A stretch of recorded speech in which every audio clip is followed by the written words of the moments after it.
Setiap langkah di Madinah selalu membawa cerita yang berbeda. Kali ini aku mau ngajakin kamu napak tilas di kota Madinah. Dan untuk perjalanan umroh kali ini masuk ke Raudhah itu benar-benar lebih tertib karena semuanya udah diatur oleh pemerintah Saudi. Kalian bisa coba download aplikasi Nusuk. Di situ setiap 20 menit itu pasti akan ada tasreh baru. Jadi kalian mau masuk berkali-kali juga bisa. Kalian bisa ngeluar lewat situ. Jadi jangan khawatir kalau misalkan kalian nggak dapet tasreh dari travel.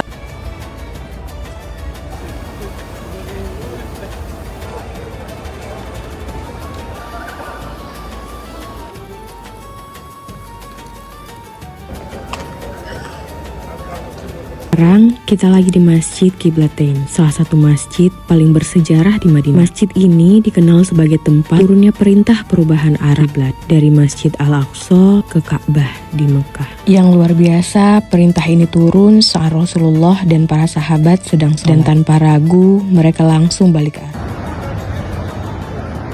Oke teman-teman, di belakang aku ini ada satu tempat istirahat. Kalau bahasa kitanya nongkrong, ngopi gitu. Ini tepat banget di samping Masjid Qiblatain.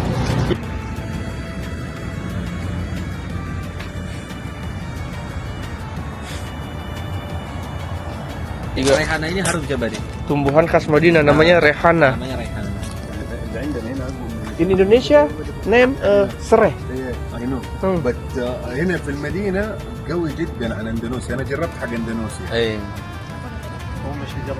Ini tumbuhan khas Madinah. Namanya tiro. Iya kayak sereh. Emang sereh ini. تم استخراج مياه بئر البقيع من باطن الارض وهي متاحه للشرب في الجانب الاخر تحت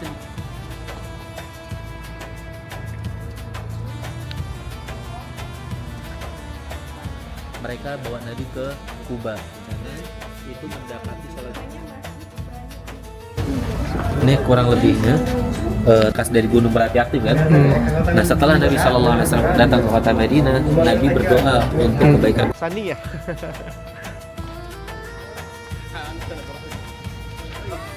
Sekarang kita lagi ada di Masjid Bani Unaif. Ini adalah salah satu tempat bersejarah juga ya. Waktu Rasul hijrah dari kota Mekah ke Madinah. Ketika sampai di Madinah, beliau sholat subuhnya di sini pertama kali di Masjid Bani Unaif nih. Dan di sana ada sholawat ya, yang Tola al Badru itu. Nah, Sania min Sania Tiwada. Dia di sini nih. Sebelum dibawa ke Masjid Kuba.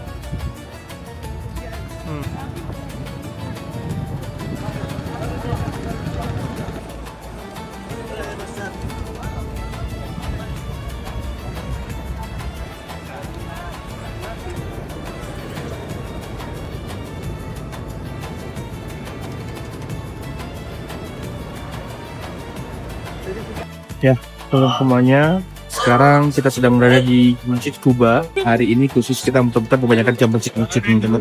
Aku doakan dari sini semoga teman-teman yang melihat video atau menonton video kita, semoga segera Allah undang sini bersama orang-orang terkasih, tersayang, di waktu yang tepat, di waktu yang terbaik, di kondisi yang paling prima dan paling sehat teman-teman. Kalau sudah datang ke Madinah, jangan lupa untuk mampir ke Masjid Kuba, sholat sunnah 2 rakaat di sini karena fadilahnya sholat sunnah 2 rakaat di sini sama dengan pahala yang dapatnya sama dengan ibadah umrah kan teman. Masya Allah, luar biasa. Lagi berada di belakang Masjid Ali dan ini jaraknya itu nggak jauh dari Masjid Nabawi. Salah satu masjid kecil yang penuh makna di Madinah. Masjid ini dipercaya berdiri di lokasi tempat Ali bin Abi Thalib pernah tinggal dan beribadah saat mendampingi Rasulullah. Bangunannya sederhana, tidak megah, tidak ramai, tapi justru di sini hati terasa lebih dekat, lebih tenang. Nah, sekarang aku berada di Masjid Abu Bakar As-Siddiq, sebuah masjid kecil yang menyimpan keteladanan besar. Masjid ini dinamain Abu Bakar As-Siddiq, sahabat terdekat Rasulullah, sosok yang paling lembut hatinya namun paling kokoh imannya. Di tempat ini, Abu Bakar dikenal sebagai pemimpin yang tidak meninggikan diri, melainkan merendahkan hati di hadapan Allah. Bangunannya sederhana, namun setiap sudutnya mengingatkan kita bahwa kekuatan sejati lahir dari kejujuran, kesetiaan, dan tawakal. Nah, masjid ini ada di dekat Masjid Gamamah dan juga Masjid Ali, yang dimana jaraknya nggak jauh dari Masjid Nabawi. Jadi kalian jangan lupa kalau lagi datang ke Nabawi, kunjungi 3 masjid ini juga, karena banyak sejarah di sini dan kalian bisa cari tahu sendiri, karena di dekat masing-masing masjid ini ada banyak informasi. Teman-teman, sekarang aku berada di depan Masjid Gamamah. Masya Allah, warnanya agak gelap ya, warna bebatuan gini, dan di atas kubahnya banyak sekali burung-burung yang biasanya bersinggahan di situ. Gamamah itu artinya awan.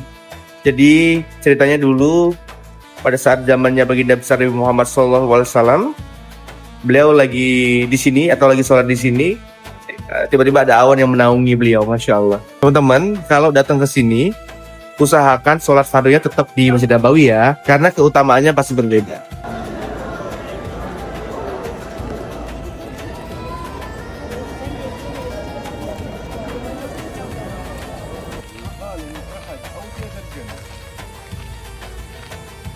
Lagi di Wadil Aqiq atau Wadil Mubarak. Wadi Nabi diperintahkan untuk sholat di lembah ini. Oh, Gitu. ini. Dan juga disebut dengan Wadi Mubarak.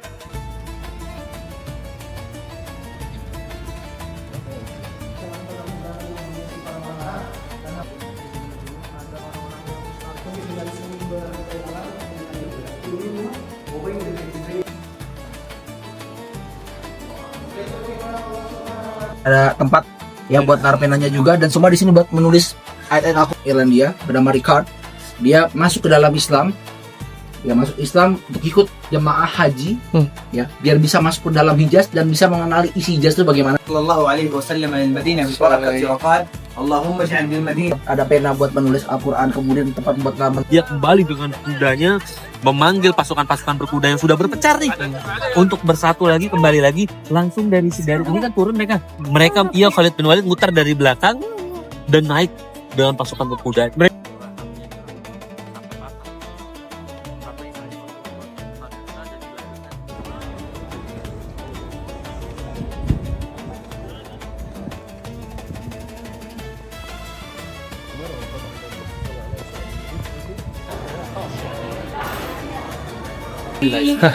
Open drinknya nih, Masya Allah. Ini Pas lama. Sebelum melanjutkan perjalanan, kita singgah sejenak restoran khas Madinah. Di sini, setiap sajian punya rasa yang unik dan pastinya cita rasa asli penduduk lokal. Di daerah Kuba sini juga ada tempat-tempat kayak gini ya, kafe-kafe ini. Ketika habis dari Kuba, teman-teman bisa mampir ke sini buat ngopi atau bersantai-santai.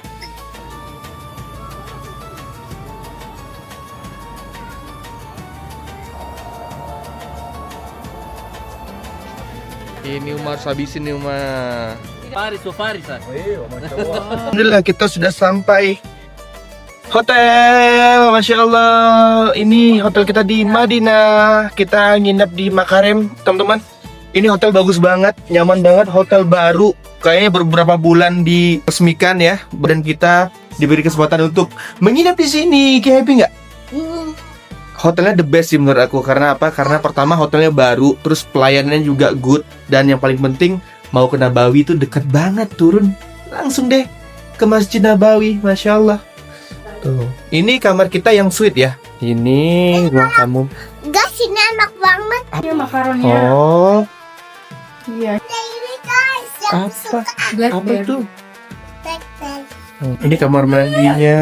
Kamar mandinya juga bagus ya. Nah, itu dia beberapa tempat yang kita datangi selama di Madinah, dan banyak lagi tempat-tempat lainnya yang akan kita datangi nantinya, yang pastinya Madinah selalu punya cerita. Dan jangan lupa kalian kalau lagi datang ke sini, sempatkan diri untuk datang ke beberapa tempat yang udah aku kunjungi, karena di situ banyak banget cerita yang mungkin belum aku ceritakan di sini. Terima kasih sudah menonton.